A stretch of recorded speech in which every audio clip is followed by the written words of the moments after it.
Okay. Okay. Hi, boys and girls, moms and dads. This is part of the preface for the training of the women. All the women, I'm surrounded by single moms, and they got all these kids. And one of the goals is to try to raise really good boys and dads, because that helps the whole community chill out. That means that every mom needs to know how to talk, and understand guy stuff. But first of all, the preface is we're in a danger zone. You already heard that one. But then this is the next part. The wonderful gift of woman. How wonderful the women are. We all feel better because of the wonderful gift of woman. Okay? The title of the study series is Awaken the Women out of the Sleeping Church. Now here's a fun thing over here. When God and woman comes together with no man involved, you get Jesus Messiah. It is so cool because God and woman together bring forth the greatest thing that ever happened in the world. How cool is that? Also, the word El Shaddai is a female word, and that is a name of God. And also, Shekinah glory, is a female word, and these are two attributes. Some say that El Shaddai means the overflowing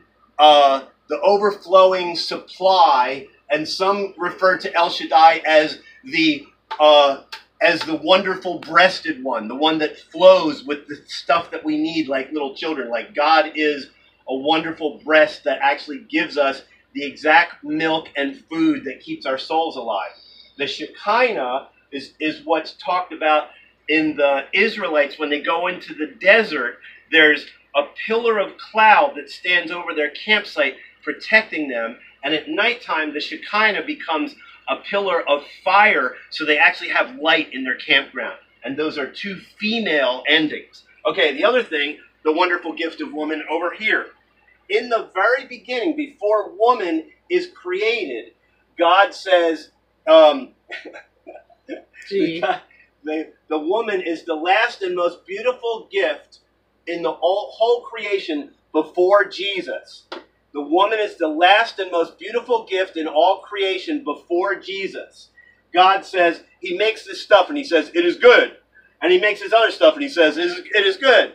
And then he makes his other stuff and he says, it is good. Then he makes man and he says, it is not good. He makes man and he says, it is not good. And then he makes woman and he says, it is very good. So the woman form is the form to which God said, it is very good.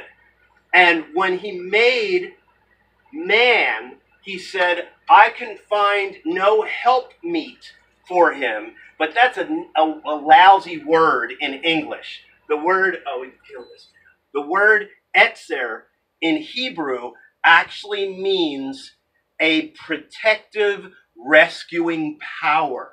Like the word etzer in the Old Testament, when the Israelites were being attacked by all these bad guys, God says, I will be an etzer over the Israelites and protect them from all danger.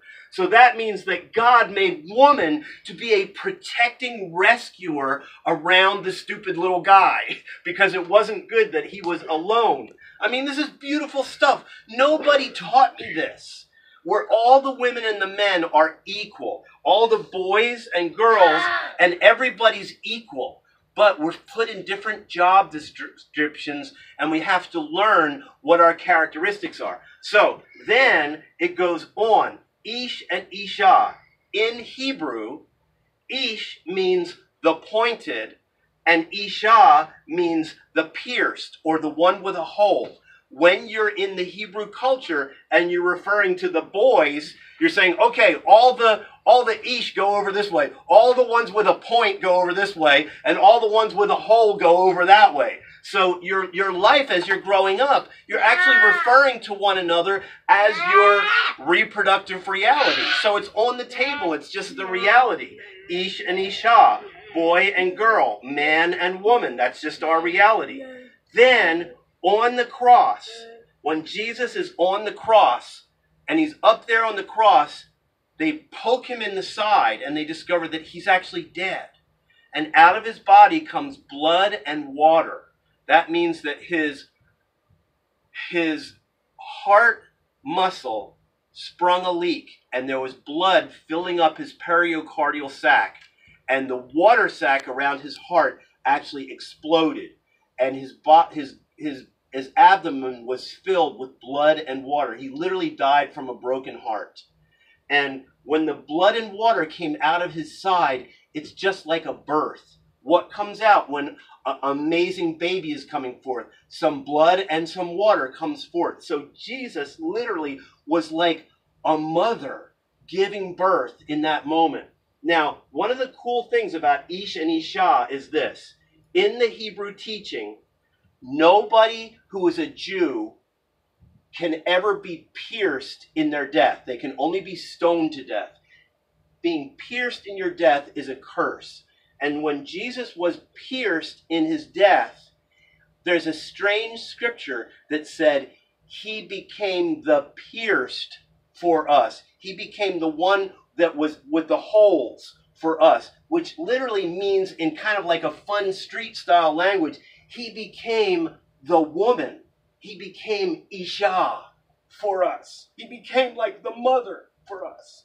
It's so beautiful. It's so amazing. Like all these little things I've learned across the past 25 years. Okay, now here's another one. Racham and Rachem, Mara and Miriam. Oops, we lost the M here. My M went away. Mara and Miriam. When you write things in Hebrew, I did it. that's okay. When you write things in Hebrew, the letters, like there's a Hebrew letter that's R and a Cha and an M, okay? And Racham and Rachem, if you put certain vowels in, you get Racham. If you take those vowels out, you put different vowels in, you get Rachem. These two words, womb and mercy, are the same letters, the same consonants, but different vowels. And it means that these two words are linked together. This word, Racham and Rachem, is one of the highest attributes of God. The highest attributes of God. God is womb. God is the beginning place of all things. That's okay, it's pretty quiet. God is the beginning place of all things, and God actually gives mercy to nasty people who don't deserve mercy. And what's written is that the woman is born with the two highest attributes of God inside her, like in her bones, is womb and mercy. And that means that woman body, woman form, is almost like the most heavenly stuff that comes down from heaven. The El Shaddai, the breasted one, and the womb and the mercy, which is like the beauty of God in a physical form. Now her soul, the soul of the woman, is totally equal to all men, and the poor people are equal to the rich people, and the Jews are equal to the Gentiles, and everybody's equal in their souls, but we're stuck in different job descriptions.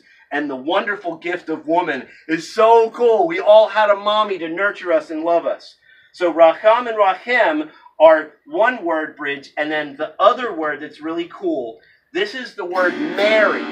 The word Mary in Hebrew is both Mara and Miriam. Mara is in the story of Ruth, where Naomi says, don't call me Naomi, which is happiness.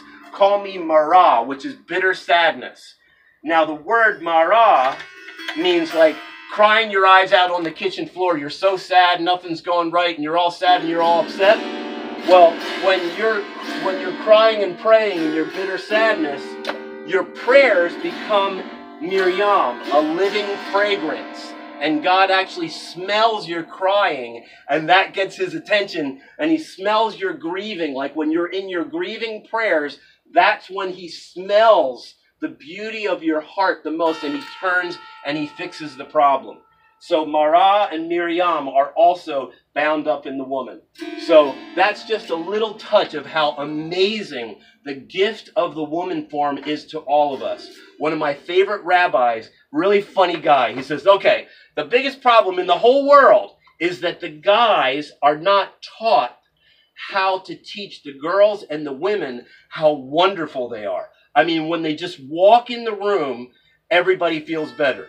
The children are like, bah! They want the mommy body. And all the guys feel better, not because of lust or codependency or what have you. They just feel better because the beauty and the soft voice and the mind that's different than our minds comes in the room, and we feel better. So remember, the wonderful gift of woman is a gift from all of us from God. And that's why I'm working on this Awaken the Women First, because our job, my little corporate logo, is Friends of God from Youth Incorporated. We're trying to get together and raise a brand new crop of children who just know how to be beautiful parents and friends of God. That's it. Thank you.